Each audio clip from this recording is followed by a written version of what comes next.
Windows 3.0 is quickly emerging as the standard user interface for the PC. And while Microsoft and Apple may be arguing in court over who owns the rights to the graphical user interface, or GUI, it's generally acknowledged that it really all began here at Xerox PARC, where back in the 1970s they started working with concepts like icons, windows, and WYSIWYG. Indeed, Xerox may be finally getting its revenge as it comes out with its own network GUI product for desktop PCs called GlobalView. Today we'll take a look at the graphical user interface, Windows 3.0 in particular, on this edition of the Computer Chronicles. Computer Chronicles is made possible in part by the Software Publishers Association, which reminds you that software piracy is a federal offense. When a few people steal software, everyone loses. Additional funding is provided by PC Connection and Mac Connection, and by Byte Magazine and Bix, the Byte Information Exchange. Welcome to the Computer Chronicles. I'm Stuart Chaffee, and this is Gary Kildall. Gary, I thought this was a show about Windows. That's not Windows. What do I see up here? Well, Stuart, this is Digital Research DR-DOS, and this is the front end for it. It's called ViewMax, and it's a graphical interface, as you can see. It replaces basically the C greater than prompt. Right. I remember that. Okay. Now, basically, there's drop-down menus, and of course, you select it with the mouse, and you have things like the calculator that you'd expect. And on the screen, you can resize and move around. And so we'll pull up a calculator and a clock, for example. And then we can also go in here and access, say, the C drive by double-clicking on that. We'll see the icons come up for the various folders that are subdirectories in your C drive in this case. Let's say we want to take a look at something like, well, let's take a look at autoexec.bat. And so we select it and then show the contents, which you'd expect is an ASCII file. And we use a standard close box there. And let's say if we access something like command.com, which is a machine code file, then of course we take a look at that, and just what we expect, we would see the machine code for it. And you have a slider bar here that you can reposition and take a look and see various parts of. Not very interesting, but it shows you the idea there. And we'll close this out. Now, if you want to run a program, let's say, for example, I'll bring the calculator back up here. And let's say you want to run, say, Prodigy. Okay, so I'll double-click on that and bring that up to the top here with the command line, and we'll say OK, and we'll not save the desktop, and we're into Prodigy. Okay, so of course we exit then Prodigy, and we would be back into ViewMax again. I guess the point here is, Gary, that this is not just about Windows. I mean, the graphic user interface, whether it's ViewMax or the others, have really taken over. Yeah. And I see an analogy here. It's like the Cold War capitalism has defeated communism for good. It seems like in the war of interfaces, it's clear the graphic interface has defeated the old command line text interface. Why? Why is the war over? Well, why'd they win? Yeah, there are a couple of reasons, but the most important one is that we can now assume that really anybody that has an IBM computer system has something like VGA as a graphical display device. Now, we couldn't assume that a few years ago. The worst case is a monochrome MDA, monochrome display. And, of course, with that, we can only use text. And we don't have the capability of using graphical interfaces. But nowadays, we expect graphics. We can have it as a front end for the operating system, get away from the old command lines, and we expect all programs that are really up to date are going to have graphical interfaces on them. Okay, today we'll take a look at the product that is leading the way toward this new world order in computing, Windows 3.0. We'll also get to see the new Windows Development System Toolbook from Asymmetrix, and we'll find out about a new Windows-like interface that runs on an XT with only 512K of memory. First of all, there is a little legal matter to dispose of. Apple is suing Microsoft, claiming that it stole the graphic and icon interface idea from the Macintosh. Monica Jane reports on the status of the lawsuit. While Microsoft is basking in rave reviews of Windows 3.0, it's also battling with Apple over ownership of the graphical user interface, or GUI. The case is being fought at the San Francisco Federal Courthouse. In it, Apple claims it licensed the Mac GUI to Microsoft only for the original version of Windows 1.0. Apple claims the second version of Windows infringed on that agreement in over 180 ways. After 2 years of wrangling, those claims have now been whittled down to 10. Unresolved issues include the concept of moving an icon anywhere on the screen, having windows overlap, and being able to move a window on and off the screen. These concerns are legitimate. The issue is whether they're copyrightable concerns. Apple believes that these features are something distinctive of the Apple Macintosh and that they are unique and original expressions of an idea embodied in the Apple Macintosh. The idea of protecting the look and feel of a product has spawned similar cases in Silicon Valley. Apple has also sued Hewlett-Packard, and Lotus recently won a major battle when a judge ruled that paperback software infringed on Lotus 123.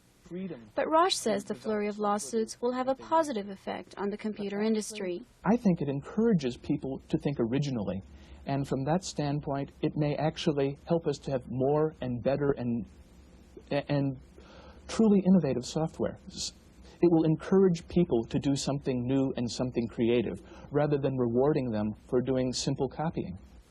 For the Computer Chronicles, I'm Mike. It's time to take a look at Windows 3.0, and to do that we have with us the Windows Systems Engineer for Microsoft, Margaret Johnson. And also we're going to find out why Windows seems to be such a hit. We have with us Gus Venditto, Executive Editor of PC Magazine. Gary? Yes, Windows 1, Windows 2 has had some problems in terms of acceptance. Some of those problems have been solved in Windows 3, and just what's going on with it? Well, the acceptance has definitely increased with Windows 3. Right now, Windows is really hot. It's the top-selling program for PCs. When it was released in May, it went to the top of the charts, and it stayed there.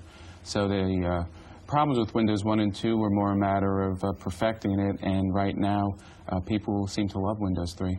Okay, now, Margaret, you obviously know a lot about Windows 3. Can you tell us a little bit about it? Sure, I'd like to do that by giving a little visual display on the monitor. There's been a lot of enhancements, both visually and technically, to Windows 3. That includes proportional fonts in both the menuing and in the dialog boxes, and the use of 3D buttons.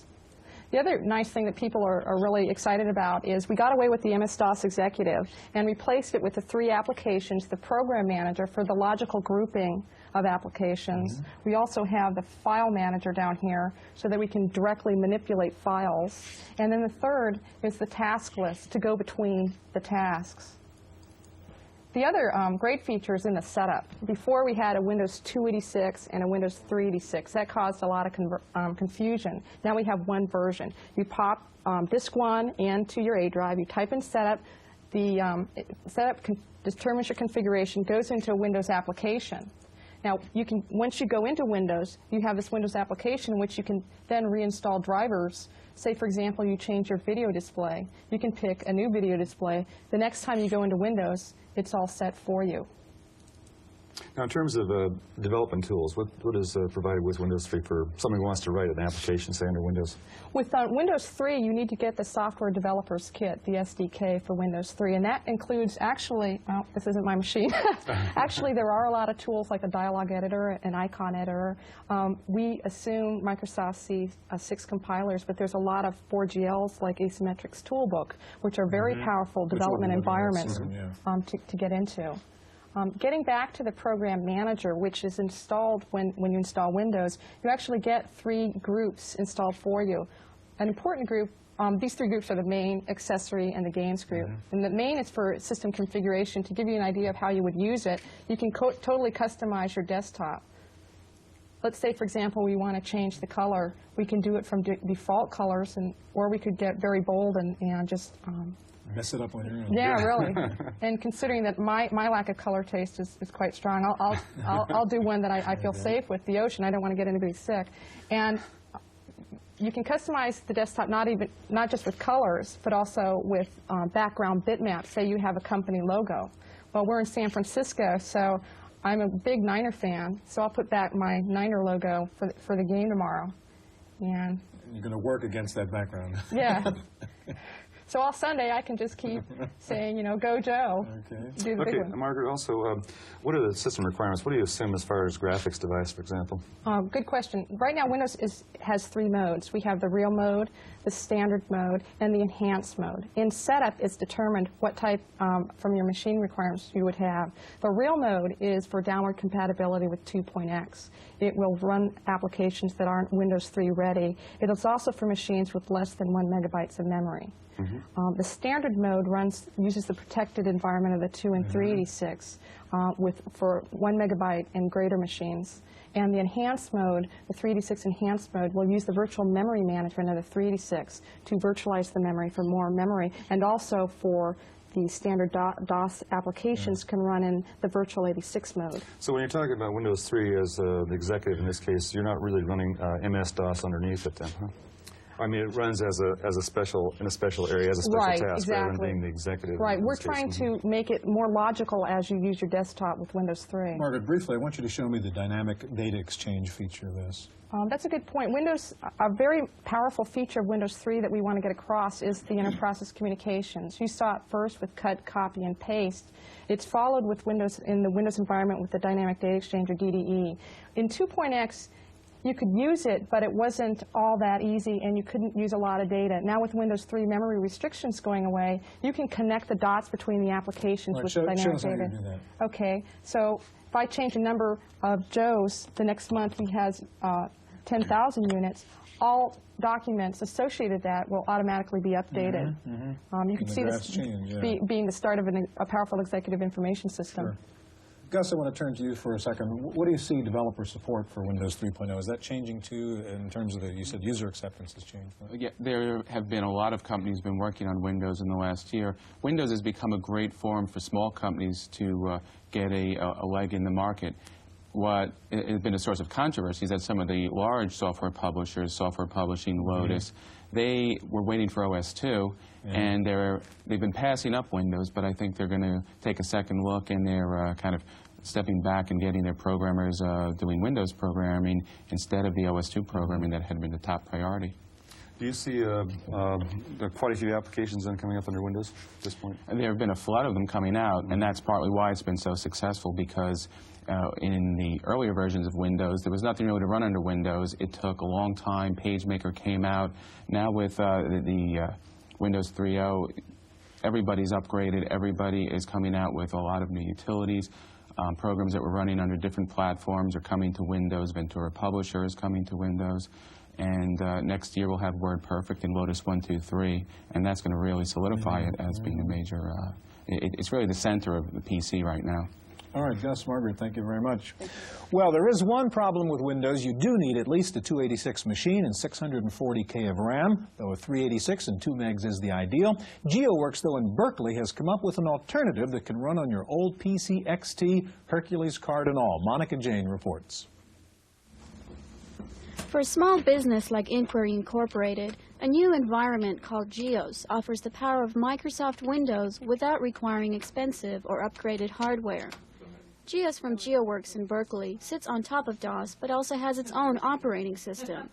It's also got many of the same features as Windows: a graphic interface with colorful icons, multitasking, and multi-threading capabilities, enabling users to cut and paste between different applications. But one of the most attractive features of GEOS is that it can run in just 512K of RAM, and that means Windows-like power for owners of low-end machines. Inquiry develops information systems for large corporate clients, and it's a beta tester for GEOS. The company's owner, Hildy DeFrisco, says she's pleased with the performance of the test results.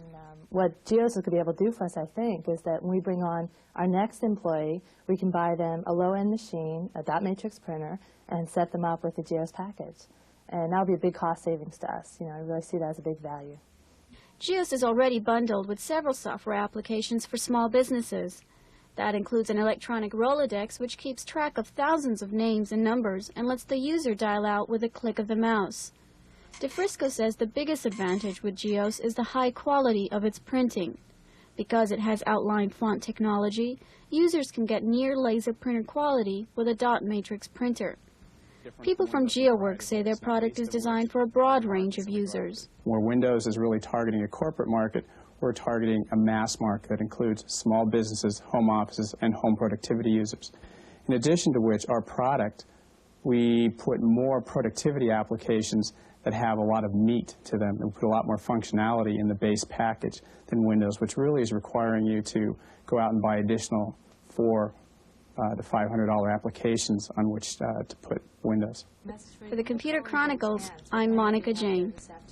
graphics interface, but a Mac does come bundled with HyperCard. Well, Windows 3.0 comes bundled with something called Toolbook. And here to tell us about it is Glenn Morrissey of Asymmetrics.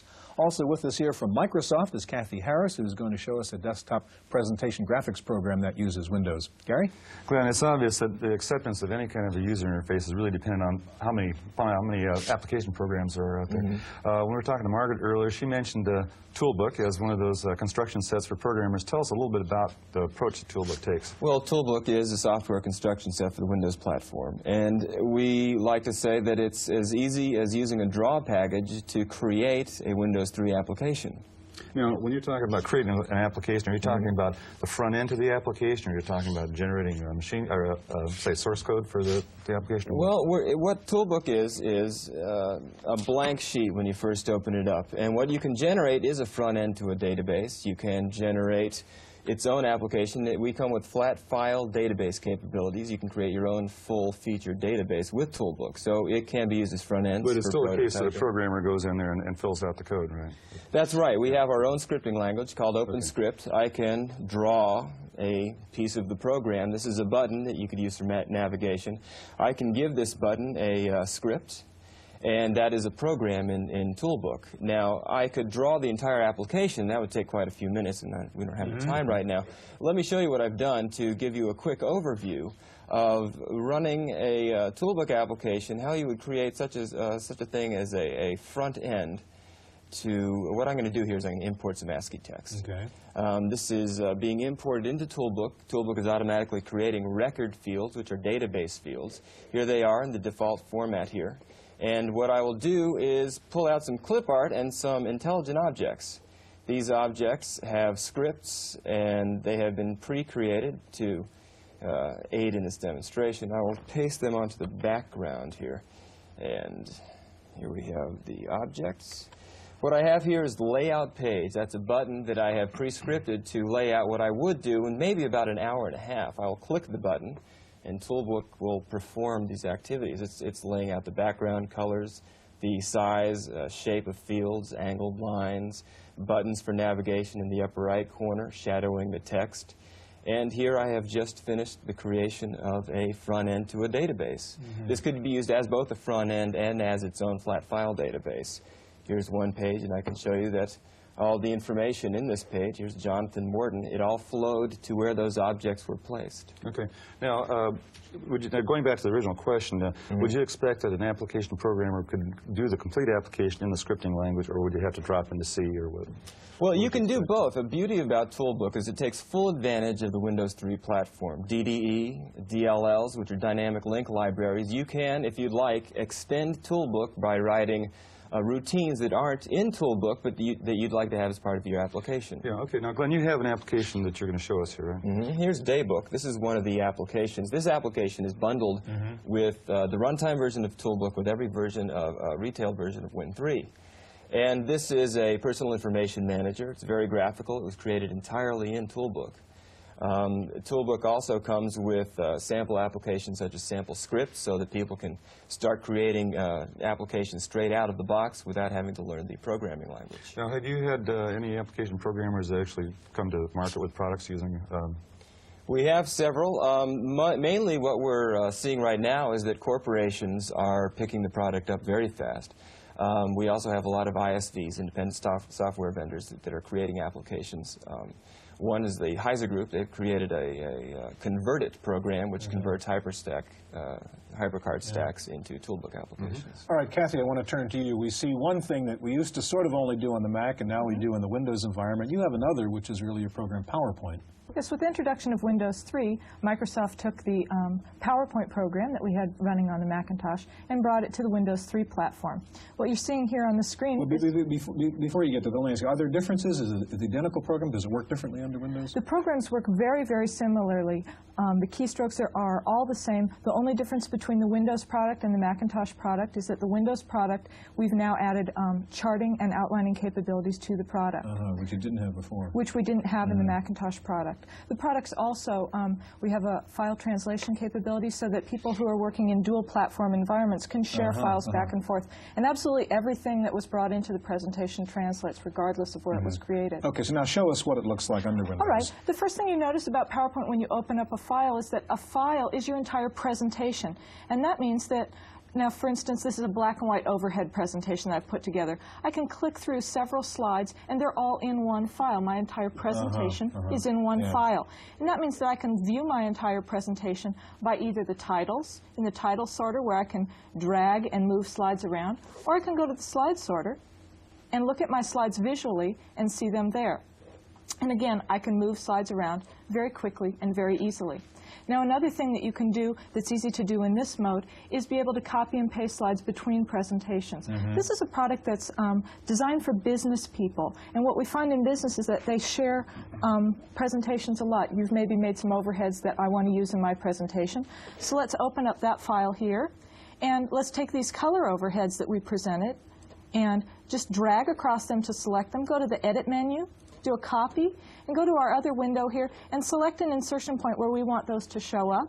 And just go to the Edit menu and do a paste, and they'll come right in. And you notice when these slides come in, they're taking on the look and feel of the new presentation. If we pull up the old presentation here, you can sort of compare the way they look. They have a different format here, and they have a new format here. Well, that's because of something called the Slide Master. Every presentation has one master slide where we control all the elements of the presentation. So if you want to customize a presentation for a particular audience, say you're giving a standard presentation that you usually give, you can just make a change in one place. Let's just drag this logo and go back to your slides, and you'll see that that change has been made in every slide in your presentation just that quickly. Kathy, let me ask you, I mean, there are other desktop presentation graphics that run on the PC before Windows and didn't need Windows. What was it about Windows that made it possible for you, made you decide to move this PowerPoint over to Well, the whole graphical approach to PowerPoint is really unique now among the PC presentation products. Those products don't allow you to directly manipulate things on the screen and see what you're getting. Because of the graphical user interface of Windows, now people can really control what they're doing better, and they don't have this form, fill in the form and then see what you get approach. Also, we have this multiple images per file, which allows you to have the Slide Master capabilities and be able to see your whole presentation as opposed to file per file basis. All right, Kathy, we're out of time. I'm sorry. I know you want to tell us more and more about PowerPoint, but we've had it. So, Kathy, Glenn, thank you very much. That is our look at Windows 3.0, and we'll be back in just a minute with this week's computer news. Xerox has announced a new PC desktop operating environment called GlobalView. This is the first time the famed Xerox PARC Group has introduced a product for the PC platform. GlobalView is a combination hardware and software product designed for PC networks. It uses an icon-based graphical interface. An old name in typewriters wants to become a new name in personal computers. Smith Corona has announced plans to introduce a line of PCs aimed at the home and small business market. The new machines will be developed jointly with the Acer Corporation and will be marketed under a new Smith Corona Acer brand name. Apple has announced that the full version of HyperCard 2.0 will be bundled with all new Macs. However, the scripting or programming mode of HyperCard 2 will have to be turned on by the user by removing an opaque button over the scripting choices on the home stack. Apple says the protection scheme will prevent totally new users from destroying or altering stacks unintentionally. NEC is preparing to release a new palm-top computer. The system will measure 7 inches by 10 inches and weigh in at under 5 pounds. It will be MS-DOS compatible and come bundled with software. The price, under $1,500. Now with this week's software, or in this case hardware review, here's Paul Schindler. What's missing from this picture? Controls. Those clever folks at Hewlett-Packard have done it again. They've created the niftiest printer we've seen yet for the Macintosh, the HP DeskWriter. The DeskWriter is an HP DeskJet Plus modified to work with Apple Macintosh computers. It has a chooser-level interface, a lovely piece of techno-gibberish which means you don't need to go to third parties for software to attach this printer to your Macintosh. It's Hewlett-Packard's software that makes this hardware solution elegant. The HP DeskWriter is just as easy to use as a LaserWriter, and the output looks just as good to the average person. And it's much better than ImageWriter dot matrix printer output. Here is ImageWriter Draft Mode and DeskWriter Draft Mode. DeskWriter software also does font sizing up to 127 point. Here's what that looks like on paper. It comes with 4 fonts. If you really want it to sing, get the add-on pack of another 6 fonts for $400. The desk writer is simple but expensive. Since it's an utterly great printer, it's worth the $1,200 that HP wants for it. For the Computer Chronicles, I'm Paul Schindler. Taking a look at this week's top 10 software titles for the PC, according to PC Connection, Windows 3.0 still in the #1 slot, followed by Expanded Memory Manager 5.0 and Central Point's PC Tools Deluxe 6.0. In 4th place is WordPerfect 5.1, followed by the new Norton Utilities. Rounding out the top 10 are Procom Plus, Excel 2.1, PC File 5.0, InfoSelect, and CorelDRAW. Plus Development has announced what it calls the world's fastest 3.5-inch PC hard drive. The HardCard 2 XL50 and the HardCard 2 XL105 are hard drives on a card. The performance improvement is achieved through sustained transfer rates of as high as 1.4 megabytes per second. Well, if your next hotel doesn't have a data jack on the phone, 2 companies have come up with a solution for you. Using new variations on old technology, ComOne Data Communications is selling a package called La Voyager that includes an acoustic coupler, a tiny battery-powered 2400 baud modem, and all necessary cables. And Information Machines has recently redesigned their acoustic coupler to also handle 2400 baud transmission rates. It works with your internal or external modem and costs less than $200. Well, finally, why does the FBI belong to more than 25 bulletin boards used by specific political organizations? That's what the Computer Professionals Group for Social Responsibility wants to know. CPSR has filed a suit for release of information on whether the FBI operates a clandestine computer bulletin board system and routinely monitors other boards. Think about that the next time you sign on. That's it for this week's Computer Chronicles. I'm Maria Gabriel. The Computer Chronicles is made possible in part by the Software Publishers Association, which reminds you that software piracy is a federal offense. When a few people steal software, everyone loses. Additional funding is provided by PC Connection and Mac Connection, and by Byte Magazine